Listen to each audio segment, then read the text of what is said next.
श्रीराम समर्थ। रामाय रामभद्राय रामचंद्राय वेधसे, रघुनाथाय नाथाय सीताया पतये नमः। काल प्रास्ताविक मी आपल्यासमोर मांडलं होतं की कालपासून पुढील 4 महिने, ज्याला आपण चातुर्मास असं म्हणतो, या कालावधीमध्ये थोडं का होत नाही, भगवंताचं चिंतन, संतांचं चरित्र आपल्यापर्यंत ते पोहोचावं, त्यामुळं तो थोडासा छोटासा प्रयत्न मी करण्याचा प्रयत्न करत आहे। प्रामुख्यानं आता हा जो महिना आहे, म्हणजे आता पुढे येणारे जे जे काही महिने आहेत, या प्रत्येक महिन्यामध्ये, या चातुर्मासामध्ये प्रत्येकजण आपापल्या पद्धतीनं भगवंताची आराधना करत असतं।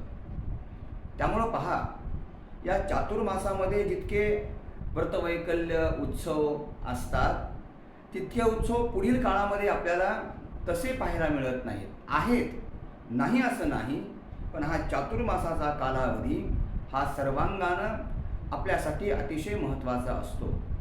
जो तो त्याच्या पद्धतीनं भगवंताची कृपा आपल्यावर झाली पाहिजे, आपल्या आयुष्यामधील सर्व संकट हे दूर झाली पाहिजे, आपल्याला आत्मिक समाधान लाभलं पाहिजे, आनंद लाभला पाहिजे, या सर्व गोष्टीचा विचार करून जो तो आपल्या पद्धतीनं भगवंताची आराधना करत असतो।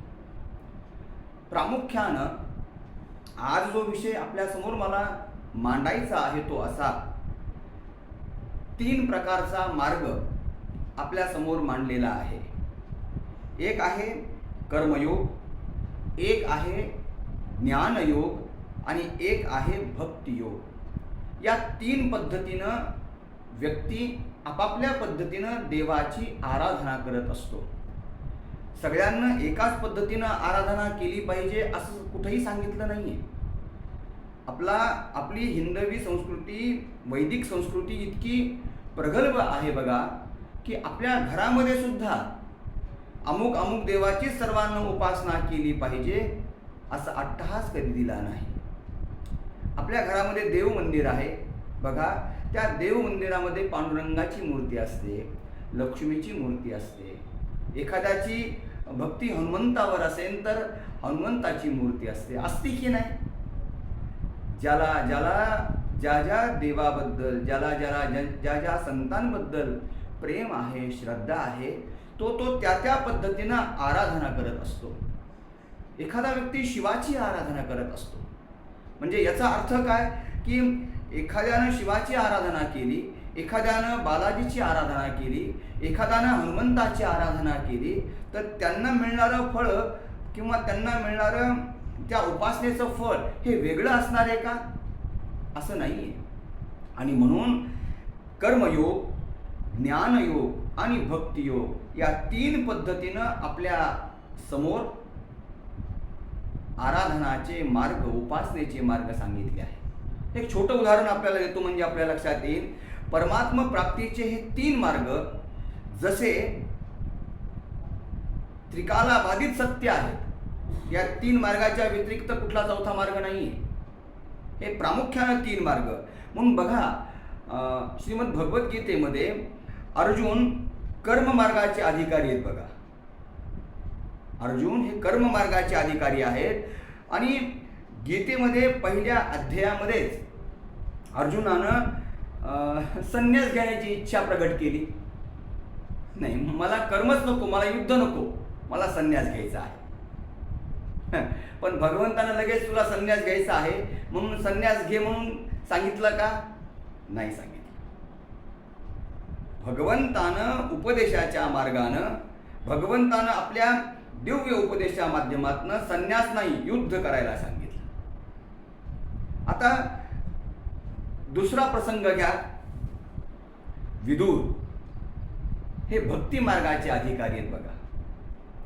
म्हणून ज्यावेळेस युद्ध सुरू होतं ना, या युद्ध सुरू होण्याच्या वेळेस भगवंतानं विदुराला तीर्थयात्रेला पाठवून दिलं की तुम्ही यामध्ये पडू नका।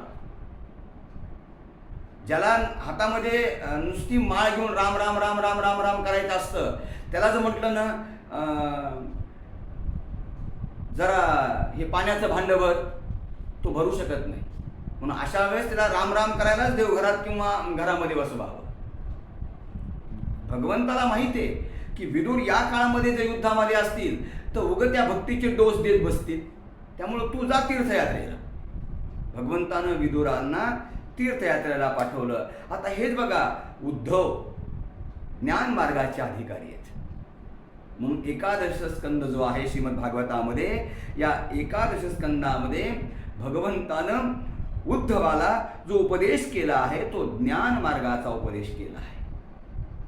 अतिशय सरळ पद्धतीनं मी सांगण्याचा प्रयत्न करतोय. हा चातुर्मास जो आहे, हा चातुर्मास भक्तीने, ज्ञानाने, कर्माने कशा पद्धतीनं परमात्माला आपलंसं करता येईल किंवा आपण देवाजवळ कसे जाऊ, यासाठी या चातुर्मासामध्ये जे व्रत केले जातात, वैकल्य केली जाते, उपासना केली जाते, ती त्यासाठीच केली जाते. ज्याच्या पद्धतीनं जमेल त्या पद्धतीनं देवाला, संतांना आपलंसं करण्याचा प्रयत्न केला पाहिजे.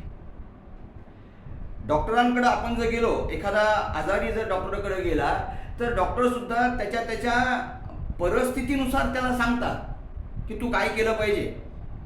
काही वेळेस एखादा रुग्ण असेल त्याला काहीही न खाण्याचा सल्ला डॉक्टर देतात, पण तोच आजार जर एखाद्या दुसऱ्याला असेल तर त्याला म्हणतात नाही, थोडं तू काहीतरी खा. मूळ मुद्दा असा आहे की सर्वदेव नमस्कारः केशवम प्रतिगच्छति.